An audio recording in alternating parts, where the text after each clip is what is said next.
안녕하세요. 가해영 강석하입니다. 요즘 한의사들의 가장 큰 소망은 엑스레이 사용입니다. 법 개정으로 사용할 수 있게 되기를 기대하고 있는데요. 흉부 엑스레이 찍고 간이 습하는 심장에 열이 있네 하면 한의원 가서 엑스레이 찍을 정도로 순진한 사람들한테는 매출을 올리는 데 도움이 될 것 같습니다. 그런데 어디 다쳐서 온 환자들 골절 못 알아보고 소송당해서 물어줄 거 생각하면 과연 이익일지 모르겠습니다. 지금은 한의사가 골절 몰랐다고 소송당하지 않는데 엑스레이 영상 증거가 남으면 얘기가 달라지죠. 최근에 골절에 대한 한의표준 임상진료 지침이 나왔습니다. 한방으로 골절 어떻게 치료하는지 저도 궁금합니다. 이 지침은 경희대 한의대 서병관 교수팀이 1억 7,500만 원 받아서 만들었습니다. 한의학이 지원을 안 해줘서 과학화가 안 되고 있다고 거짓말하는 한의사들이 있는데 보시면 연구비 잔뜩 퍼주고 있죠. 이게 지침인데 총정리된 진료 알고리즘을 보겠습니다. 진단검사 부분에 한방진단은 하나도 없고 현대의학 검사만 적혀 있네요. 혈액검사, 소변검사는 있는데 맥진, 서울진 같은 한방검사는 없습니다. 밑에 보면 골절 진단 후에 변증 단계에서 망문 문절 한방진단이 나옵니다.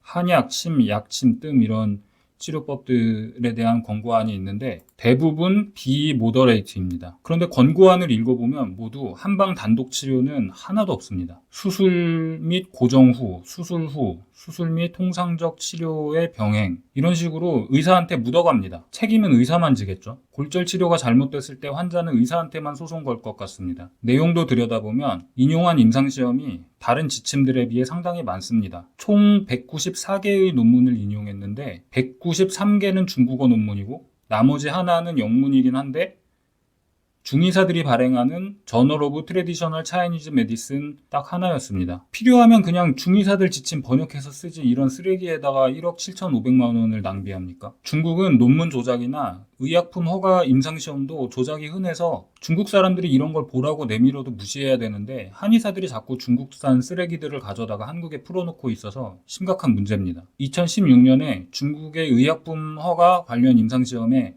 80% 이상이 조작됐다는 조사 결과가 있었고 올해 네이처에서 분석한 결과 발표한 논문 중에 철회된 비율이 세계에서 가장 높은 기관은 이 중국의 병원, 의대 이런 곳이 많았습니다. 의약품 허가가 걸린 임상시험과 국제학술지에 발표하는 논문도 이 지경인데 자기들끼리 실적 노름하는 중국어 논문은 얼마나 더 심각할까요? 한의사들이 이 지침을 만드는 진짜 목적은 한방으로 골절을 치료할 수 있는 근거 자료가 있으니까 엑스레이 검사도 건강보험 보장해주고 골절의 한약도 건강보험 보장해줘라. 이렇게 돈 뜯어가려는 수작입니다. 의과와 달리 한방 비급여는 실손보험 보장이 안 되는데 요즘에 지침 들이밀면서 실손 요구하고 있습니다. 한의사들은 기본적인 개념과 양심도 없어서 대놓고 임상진료 지침 목적이 그렇다고 이야기를 합니다. 한의표준 임상진료 지침 개발 사업단 초대 사업단장 인터뷰인데 이런 미친 소리를 합니다. 본래 취지와 다른 방향으로 흘러가는 것을 경계해야 한다. 정해진 방향으로 일관성 있게 추진해 나가는 것이 중요하다. 사업 취지를 이해해주고 비록 어렵더라도 한의학 발전에 도움이 되는 방향으로의 연구 진행을 요청드린 것도 흔쾌히 받아들여. 또 다른 인터뷰를 보면 제목부터가 지난 3년 사업단 최종 목표인 보장성 강화 위에 노력했다. 그러니까 한의사들은 근거를 종합해서 환자에게 최선의 의료를 제공하기 위해 임상진료 지침을 만드는 게 아니고 건강보험, 실손보험 돈 챙기겠다는 의도인데 여기에 연구비까지 주고 있는 것도 참 말이 안 됩니다.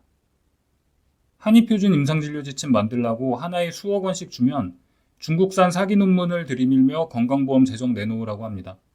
대놓고 사기를 쳐도 관심 있는 사람도 없고 이해하는 사람도 없으니까 한의사들이 너무 막 나가는데 이제 좀 관심을 갖고 중지시켜야 합니다. 시청해주셔서 감사드립니다.